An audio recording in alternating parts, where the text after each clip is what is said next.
So have you ever felt while fielding in slips or short cover or one of the close-in positions that the ball is coming too quickly and you're a bit too slow to react? If so, I felt the same, by the way, and it's very normal to feel that, even if you've taken hundreds of catches in your practice. And it actually might be down to your reactive agility component of your fitness, which is often actually ignored and not talked about. But at Athletic Armor, we do talk about the key things that you need to focus on to improve your overall game.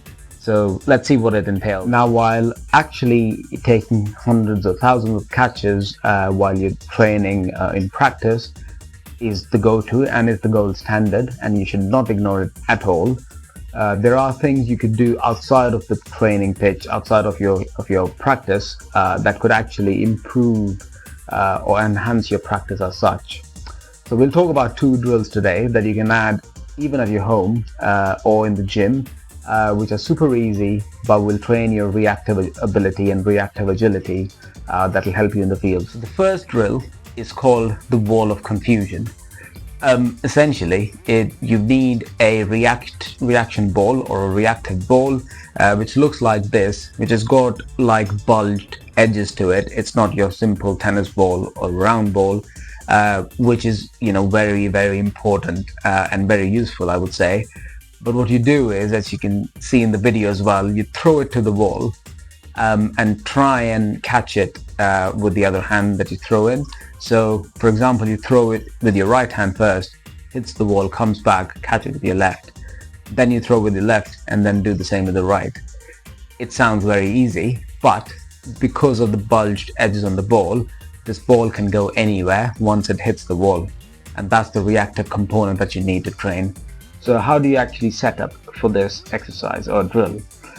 You stand in a low squat position. So think if you're fielding in slips, close into a spinner, even for a fast bowler, or if you're taking your start at covers and then you're in your athletic stance just before the ball hits the bat. That's the position you want to be in. Now you've got the ball in hand, you throw it, you're 5 to 6 yards apart from the wall. You throw it maybe as softly as you can initially and then as hard as you can, and then react to where the ball actually lands, and then let your brain take over, let your reactions take over, and just catch it. Now the second drill is your tennis ball drop, sprint and catch.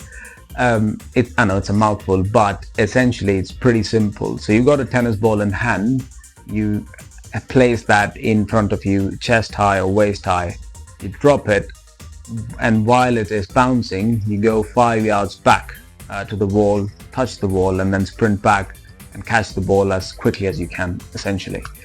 Now again, this sounds very simple, but to make it harder, you could either, if you have a new tennis ball, bounce it as hard as you can, and before the second bounce, try and grab it. Now remember that this drill is actually training your full body reaction rather than just your hands or your hand-eye coordination, which is again a different aspect but really important while fielding, as you would know. A tip that I could give is, again, all those things around center of gravity being low and your head and body following the ball instead of your hands. But the other thing is, when you're dropping the ball, and once you've dropped it, the point is to just turn and sprint. So don't look back at the ball when you're sprinting.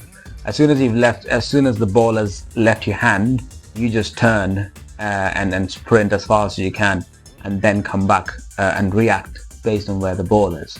How this drill actually helps you in your field is, let's say a batter hits a shot above your head, and you need to turn, you need to twist, but then there's a way that you turn, which you obviously might be practicing in the field, but also once you're turning, you might lose track of the ball. And then you need to be aware of your surroundings and the ball itself.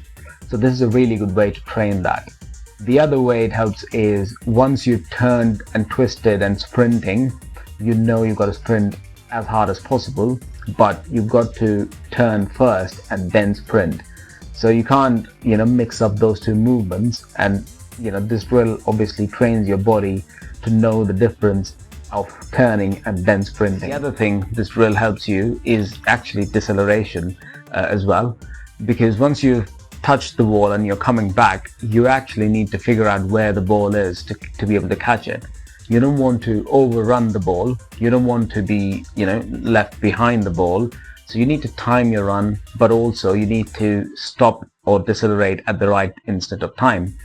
So again, that is really important one while fielding as well, because you don't want to, overrun the ball or just misjudge the ball because of your speed, which is ironic because you do need it, but you can't be too fast for the ball, if that makes sense. So add these two drills to your training outside of your fielding practice, of course.